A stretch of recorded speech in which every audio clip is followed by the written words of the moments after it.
Hey everybody, Daniel Kaiser here at the GT stage, E3 2010, with a special treat for Assassin's Creed fans. Vince and Stefan are here to talk about multiplayer. Obviously a big addition to the franchise. Tell us why it was the right time to do it. It was the right time to do it because we feel we're ready. It takes years to develop something this important in a game like Assassin's Creed. We wanted to make sure that we had the technology right, first of all, that we've been working on it for over a year and a half. And then we needed to make sure that we had it right in terms of narrative. We try in Assassin's Creed to justify everything, even the small details. And we had to figure out a way to justify the fact that players could play the memories of people without them necessarily be their ancestors. So we decided to put the story, the entire part of the multiplayer, in the Abstergo or Templar side of our universe.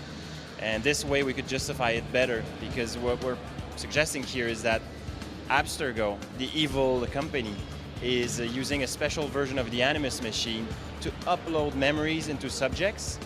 And of course, these subjects being Templars in training is a great way to add, and to explain why it can be done in our universe.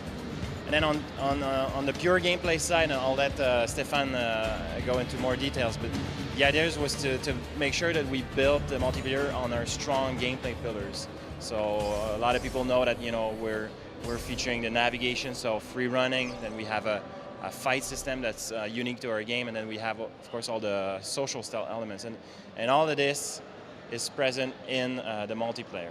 Excellent.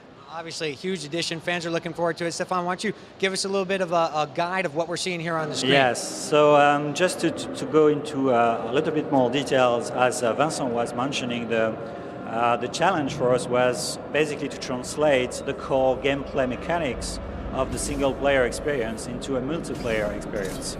And that's where we had to come up with something innovative and different. We didn't want to do any shooter deathmatch or whatever. It was very important for us to respect the core values of the core gameplay of the brand. So in a multiplayer experience, you can expect all the hide and seek, the stealth action, plus all the frantic actions like the free running, chase, escapes. And what makes the difference between the single player and the multiplayer, it's this time around, you're against other players. So you're not playing against AI only. So it's kind of very subtle, and it's also very challenging not to be spotted by the other players, because a slight move could make you seen from the others. The other thing also is because it's an adversarial gameplay.